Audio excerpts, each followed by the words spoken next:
ಎಲ್ಲಾ ಹಾನಿಯಿಂದ ಕೂದಲನ್ನು ರಕ್ಷಿಸುತ್ತೆ. ಬರೀ Amrut noni reach root premium hair oil. ಮತ್ತೊಂದು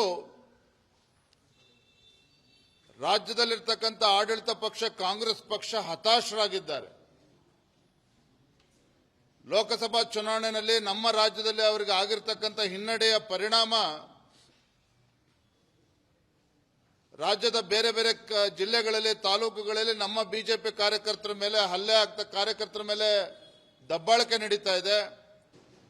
ವಿನಾಕಾರಣ ಎಫ್ಐಆರ್ ರಿಜಿಸ್ಟರ್ ಮಾಡ್ತಕ್ಕಂಥದ್ದು, ಪೊಲೀಸರಿಂದ ಕಿರುಕುಳ, ಇವೆಲ್ಲವೂ ಕೂಡ ದಿನೇ ದಿನ ಜಾಸ್ತಿ ಆಗ್ತಾ ಇರತಕ್ಕಂಥದ್ದು ನಮ್ಮ ಗಮನಕ್ಕೆ ಬರ್ತಾ ಇದೆ.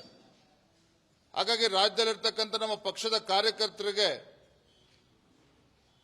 ಒಂದು ಧೈರ್ಯವನ್ನು ಕೊಡಬೇಕು ಮತ್ತು ಇಂಥ ಸಂದರ್ಭದಲ್ಲಿ ನಮ್ಮ ಕಾನೂನು ಪ್ರಕೋಷ್ಠವನ್ನ ಬಿಗಿ ಮಾಡಬೇಕು. ರಾಜ್ಯ ಮಟ್ಟದಲ್ಲಿ ನಮ್ಮ ಕಾನೂನು ಪ್ರಕೋಷ್ಠವನ್ನು ಇನ್ನೂ ಕೂಡ ಸದೃಢಗೊಳಿಸಬೇಕು ಅಂತೇಳಿ ನಮ್ಮೆಲ್ಲ ವಕೀಲ ಮಿತ್ರರನ್ನ ಸಭೆಯನ್ನು ಕೂಡ ನಾನು ಕರೆದಿದ್ದೇನೆ. ತಮ್ಮ ಮೂಲಕ ನಮ್ಮ ರಾಜ್ಯದಲ್ಲಿರ್ತಕ್ಕಂಥ ಕಾರ್ಯಕರ್ತರಿಗೆ ನಾನು ಹೇಳೋದಕ್ಕೆ ಇಚ್ಛಪಡ್ತೇನೆ, ಯಾರೂ ಕೂಡ ಧೃತಿಗೆಡ್ತಕ್ಕಂಥ ಪ್ರಶ್ನೆನೇ ಅಲ್ಲ.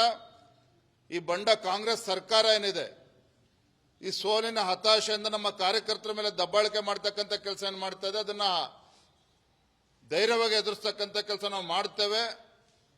ಪ್ರತಿಯೊಂದು ಜಿಲ್ಲೆನಲ್ಲಿ, ಪ್ರತಿಯೊಂದು ತಾಲೂಕಿನಲ್ಲೂ ಸಹ, ಮಂಡಲ ಮಟ್ಟದಲ್ಲೂ ಸಹ ನಮ್ಮ ಕಾನೂನು ಪ್ರಕೋಷ್ಠವನ್ನ ಗಟ್ಟಿಗೊಳಿಸ್ತಕ್ಕಂಥ ಕೆಲಸ ನಾವು ಮಾಡೋರಿದ್ದೇವೆ. ಆ ನಿಟ್ಟಿನಲ್ಲಿ ಇವತ್ತು ಕೂಡ ನಾನು ಸಭೆಯನ್ನು ಕರೆದಿದ್ದೇನೆ.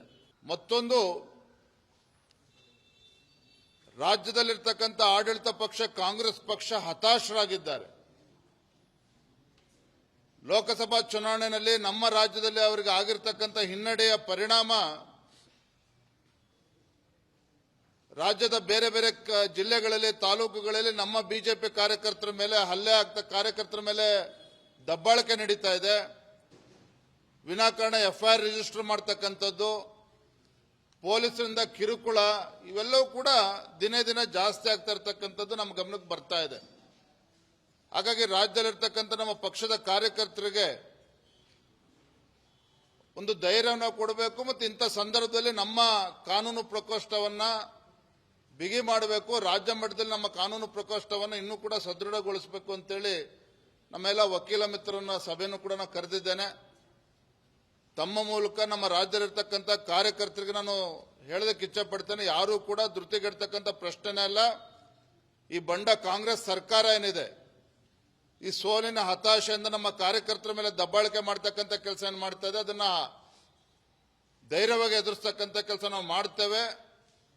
ಪ್ರತಿಯೊಂದು ಜಿಲ್ಲೆನಲ್ಲಿ, ಪ್ರತಿಯೊಂದು ತಾಲೂಕಿನಲ್ಲೂ ಸಹ, ಮಂಡಲ ಮಟ್ಟದಲ್ಲೂ ಸಹ ನಮ್ಮ ಕಾನೂನು ಪ್ರಕೋಷ್ಠವನ್ನ ಗಟ್ಟಿಗೊಳಿಸ್ತಕ್ಕಂಥ ಕೆಲಸ ನಾವು ಮಾಡೋರಿದ್ದೇವೆ. ಆ ನಿಟ್ಟಿನಲ್ಲಿ ಇವತ್ತು ಕೂಡ ನಾನು ಸಭೆಯನ್ನು ಕರೆದಿದ್ದೇನೆ. ಮತ್ತೊಂದು ರಾಜ್ಯದಲ್ಲಿರ್ತಕ್ಕಂಥ ಆಡಳಿತ ಪಕ್ಷ ಕಾಂಗ್ರೆಸ್ ಪಕ್ಷ ಹತಾಶರಾಗಿದ್ದಾರೆ. ಲೋಕಸಭಾ ಚುನಾವಣೆಯಲ್ಲಿ ನಮ್ಮ ರಾಜ್ಯದಲ್ಲಿ ಅವರಿಗೆ ಆಗಿರತಕ್ಕಂಥ ಹಿನ್ನಡೆಯ ಪರಿಣಾಮ ರಾಜ್ಯದ ಬೇರೆ ಬೇರೆ ಜಿಲ್ಲೆಗಳಲ್ಲಿ ತಾಲೂಕುಗಳಲ್ಲಿ ನಮ್ಮ ಬಿಜೆಪಿ ಕಾರ್ಯಕರ್ತರ ಮೇಲೆ ಹಲ್ಲೆ ಆಗ್ತಾ ಕಾರ್ಯಕರ್ತರ ಮೇಲೆ ದಬ್ಬಾಳಿಕೆ ನಡೀತಾ ಇದೆ. ವಿನಾಕಾರಣ ಎಫ್ಐಆರ್ ರಿಜಿಸ್ಟರ್ ಮಾಡ್ತಕ್ಕಂಥದ್ದು, ಪೊಲೀಸರಿಂದ ಕಿರುಕುಳ, ಇವೆಲ್ಲವೂ ಕೂಡ ದಿನೇ ದಿನ ಜಾಸ್ತಿ ಆಗ್ತಾ ಇರತಕ್ಕಂಥದ್ದು ನಮ್ಮ ಗಮನಕ್ಕೆ ಬರ್ತಾ ಇದೆ. ಹಾಗಾಗಿ ರಾಜ್ಯದಲ್ಲಿರ್ತಕ್ಕಂಥ ನಮ್ಮ ಪಕ್ಷದ ಕಾರ್ಯಕರ್ತರಿಗೆ ಒಂದು ಧೈರ್ಯವನ್ನು ಕೊಡಬೇಕು ಮತ್ತು ಇಂಥ ಸಂದರ್ಭದಲ್ಲಿ ನಮ್ಮ ಕಾನೂನು ಪ್ರಕೋಷ್ಠವನ್ನ ಬಿಗಿ ಮಾಡಬೇಕು. ರಾಜ್ಯ ಮಟ್ಟದಲ್ಲಿ ನಮ್ಮ ಕಾನೂನು ಪ್ರಕೋಷ್ಠವನ್ನು ಇನ್ನೂ ಕೂಡ ಸದೃಢಗೊಳಿಸಬೇಕು ಅಂತೇಳಿ ನಮ್ಮೆಲ್ಲ ವಕೀಲ ಮಿತ್ರರನ್ನ ಸಭೆಯನ್ನು ಕೂಡ ನಾನು ಕರೆದಿದ್ದೇನೆ. ತಮ್ಮ ಮೂಲಕ ನಮ್ಮ ರಾಜ್ಯದಲ್ಲಿರ್ತಕ್ಕಂಥ ಕಾರ್ಯಕರ್ತರಿಗೆ ನಾನು ಹೇಳೋದಕ್ಕೆ ಇಚ್ಛಪಡ್ತೇನೆ, ಯಾರೂ ಕೂಡ ಧೃತಿಗೆಡ್ತಕ್ಕಂಥ ಪ್ರಶ್ನೆನೇ ಅಲ್ಲ. ಈ ಬಂಡ ಕಾಂಗ್ರೆಸ್ ಸರ್ಕಾರ ಏನಿದೆ, ಈ ಸೋಲಿನ ಹತಾಶೆಯಿಂದ ನಮ್ಮ ಕಾರ್ಯಕರ್ತರ ಮೇಲೆ ದಬ್ಬಾಳಿಕೆ ಮಾಡ್ತಕ್ಕಂಥ ಕೆಲಸ ಏನು ಮಾಡ್ತಾ ಇದೆ, ಅದನ್ನ ಧೈರ್ಯವಾಗಿ ಎದುರಿಸ್ತಕ್ಕಂಥ ಕೆಲಸ ನಾವು ಮಾಡ್ತೇವೆ. ಪ್ರತಿಯೊಂದು ಜಿಲ್ಲೆನಲ್ಲಿ, ಪ್ರತಿಯೊಂದು ತಾಲೂಕಿನಲ್ಲೂ ಸಹ, ಮಂಡಲ ಮಟ್ಟದಲ್ಲೂ ಸಹ ನಮ್ಮ ಕಾನೂನು ಪ್ರಕೋಷ್ಠವನ್ನ ಗಟ್ಟಿಗೊಳಿಸ್ತಕ್ಕಂಥ ಕೆಲಸ ನಾವು ಮಾಡೋರಿದ್ದೇವೆ. ಆ ನಿಟ್ಟಿನಲ್ಲಿ ಇವತ್ತು ಕೂಡ ನಾನು ಸಭೆಯನ್ನು ಕರೆದಿದ್ದೇನೆ. ನನ್ನ ಜೀವನದಲ್ಲಿ ನಾನು ಮಾತ್ರವಲ್ಲ, ನನ್ನ ಕೂದಲು ಕೂಡ ಆಗಿರ್ಬೇಕು ಸ್ಟ್ರಾಂಗ್ ಅಂಡ್ ಸ್ಟೈಲಿಶ್. ಬರೀ Amrut noni reach root premium hair oil ನೊಂದಿಗೆ. Reach root premium hair oil. ಅನುಕ್ಷಣದ ಸುದ್ದಿಗಳಿಗಾಗಿ Vistara news YouTube channel subscribe ಮಾಡಿ. ಹೊಸ ಸುದ್ದಿಗಳ ನೋಟಿಫಿಕೇಶನ್ಗಾಗಿ ಬೆಲ್ ಐಕಾನ್ ಕ್ಲಿಕ್ ಮಾಡಿ. ಲೇಟೆಸ್ಟ್ ಅಪ್ಡೇಟ್ಸ್ಗಾಗಿ www.vistaranews.com ವೆಬ್ಸೈಟ್ಗೆ ವಿಸಿಟ್ ಮಾಡಿ.